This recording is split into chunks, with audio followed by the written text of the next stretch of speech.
Assalamualaikum warahmatullahi wabarakatuh. Selamat pagi dan salam sejahtera bagi kita semua.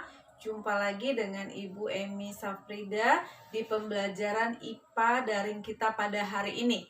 Ibu harap kalian harus tetap semangat untuk mengikuti pembelajaran IPA kita pada hari ini.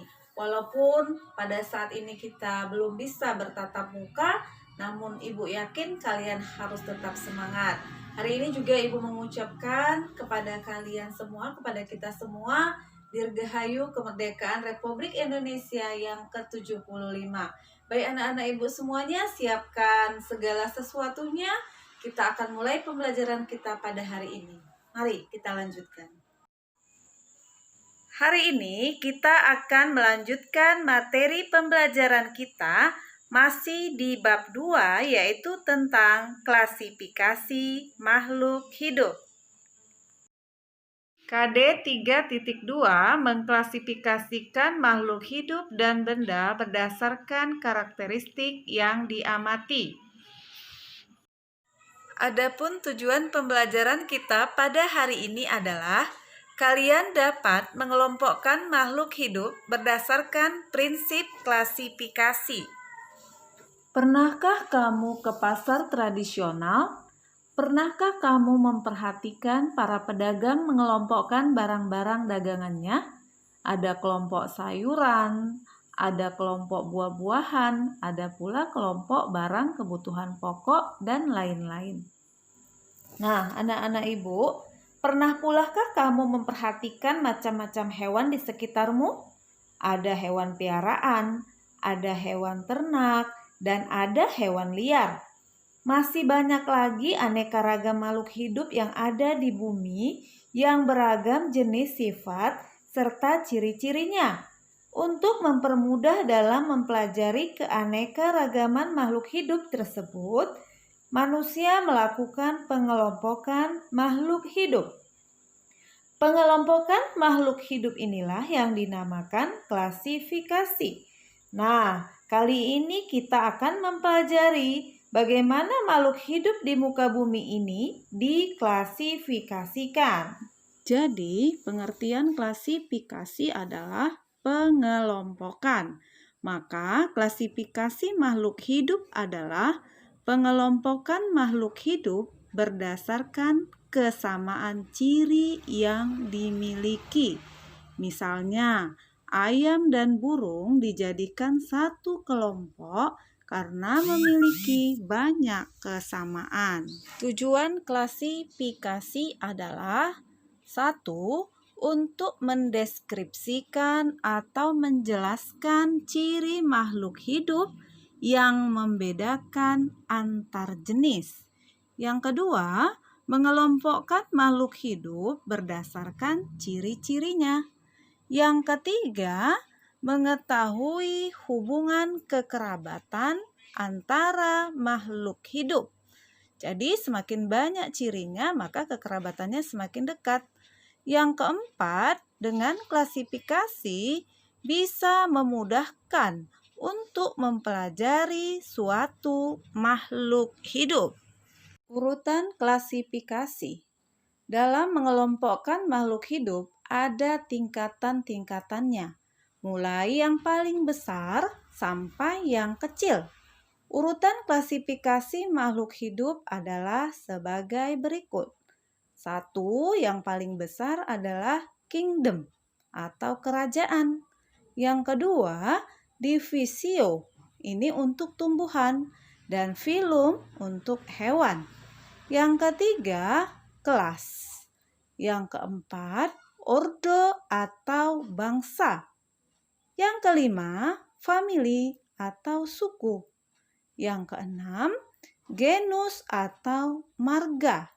Dan yang paling kecil adalah spesies atau jenis. Contoh klasifikasi tumbuhan. Di sini ada 2 tumbuhan, yaitu kentang dan terong.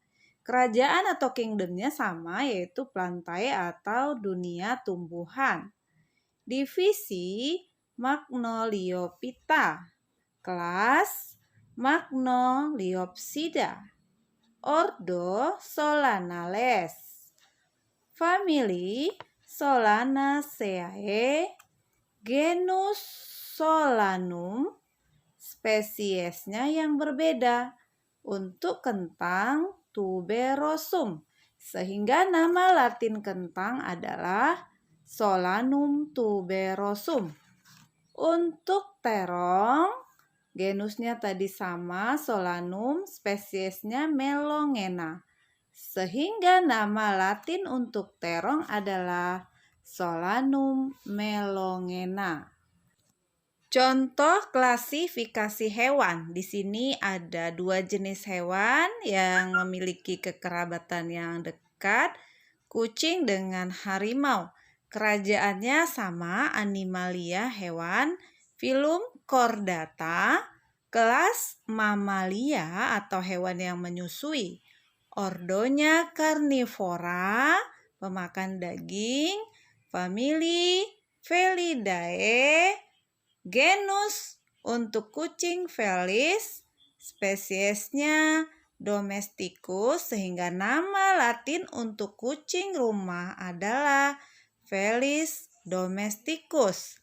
Sementara harimau spesiesnya Tigris, genusnya Panthera, sehingga nama Latinnya Panthera tigris.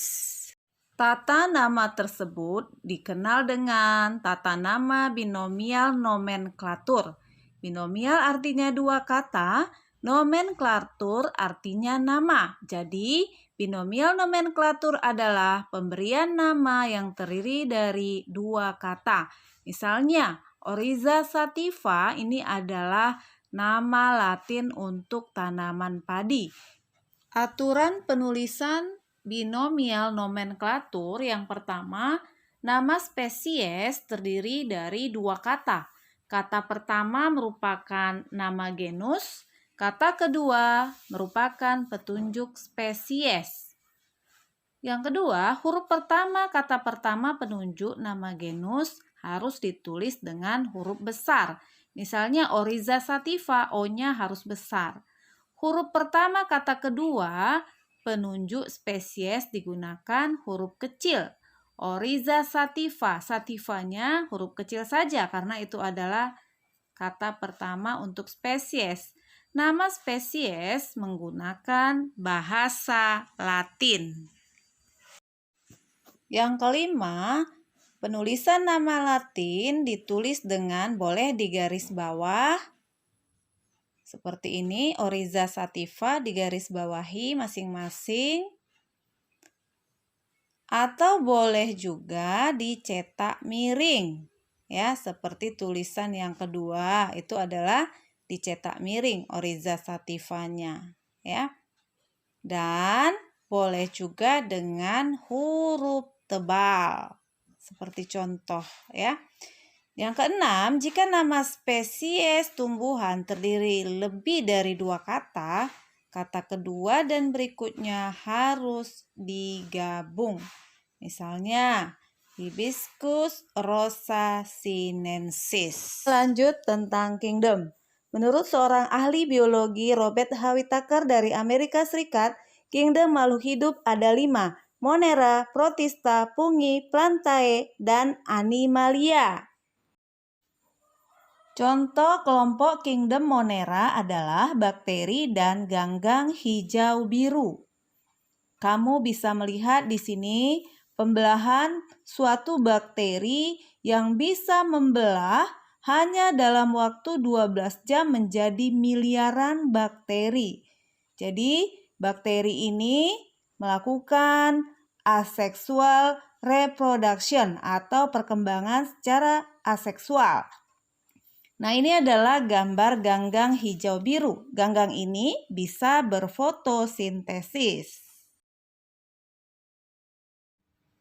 Kingdom yang kedua adalah kingdom Protista yang dibagi menjadi protozoa dan ganggang atau alga. Mikroorganisme pertamanya adalah Paramecium. Ini adalah gambar Paramecium yang hanya bisa kita lihat dengan menggunakan mikroskop. Yang kedua, Euglena. Ya, ini juga adalah contoh dari kingdom Protista. Yang ketiga adalah Amoeba. Ya, jadi amuba ini juga berkembang biaknya dengan cara membelah diri. Kingdom berikutnya adalah fungi atau jamur. Jamur adalah organisme yang tidak mampu melakukan proses fotosintesis karena jamur tidak memiliki klorofil atau zat hijau daun. Jamur ada yang makroskopis, bisa kita lihat langsung, dan ada yang mikroskopis, harus dengan mikroskop. Berikutnya, kingdom Plantae yang dibagi menjadi dua, yaitu tumbuhan berpembuluh dan tumbuhan tidak berpembuluh. Tumbuhan tidak berpembuluh artinya tumbuhan ini tidak memiliki jaringan pengangkut berupa silem dan floem. Contohnya di sini adalah tanaman lumut. Jadi lumut ini akar, batang, dan daunnya belum bersifat sejati, masih rhizoid. Lumut juga berkembang biak dengan menggunakan spora. Berikutnya adalah tumbuhan berpembuluh Thraciophyta, terdiri dari tumbuhan paku atau Pteridophyta yang berkembang biak dengan spora, dan tumbuhan biji atau Spermatophyta yang berkembang biak dengan bijinya. Tumbuhan biji dibagi dua, Gymnospermae, tumbuhan biji terbuka contohnya pinus, pakai saji, melinjo, dan tumbuhan biji tertutup. Tumbuhan biji tertutup dibagi dua kelas, yaitu kelas monokotil berkeping 1 dan dikotil, tumbuhan berkeping 2, contohnya kacang-kacangan. Kingdom berikutnya adalah kingdom Animalia yang dibagi menjadi Avertebrata dan Vertebrata. Kingdom Animalia yang tidak bertulang belakang dibagi menjadi hewan berpori atau porifera. Porifera adalah hewan yang mempunyai pori-pori. Hewan ini tubuhnya seperti spons. Habitatnya di perairan, warna tubuhnya bermacam-macam. Ini adalah contoh dari hewan porifera. Berikutnya, hewan berongga atau Coelenterata. Hewan berongga mempunyai tentakel untuk menangkap mangsa. Pada permukaan tentakel terdapat sel beracun yang menyengat.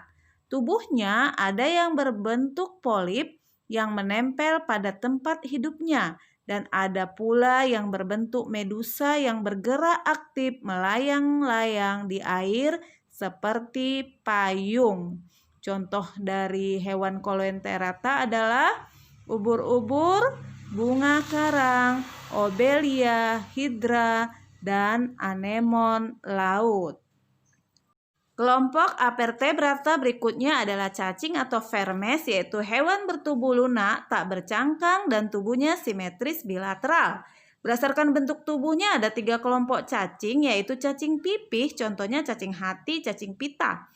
Cacing gilik contohnya adalah cacing perut. Cacing gelang contohnya adalah cacing tanah. Berikutnya adalah hewan lunak atau moluska, yaitu hewan yang bertubuh lunak, banyak lendirnya dan terbungkus oleh mantel. Ada yang memiliki cangkang yang berfungsi untuk melindungi tubuh. Habitatnya ada yang di darat dan ada yang di air. Contoh hewan moluska adalah cumi-cumi, gurita, siput, kerang, tiram, dan remis. Berikutnya adalah hewan beruas-ruas atau arthropoda, yaitu hewan berbuku-buku. Tubuhnya dibedakan atas, kepala, dada, dan perut. Arthropoda ada 4 kelas, yaitu kelas insekta atau serangga, contohnya belalang, lebah, kumbang. Krustasea atau udang-udangan, contohnya udang, kepiting, ranjungan. Kelas laba-laba, contohnya laba-laba, kalajengking. Dan kelas lipan, contohnya kelabang dan kaki seribu.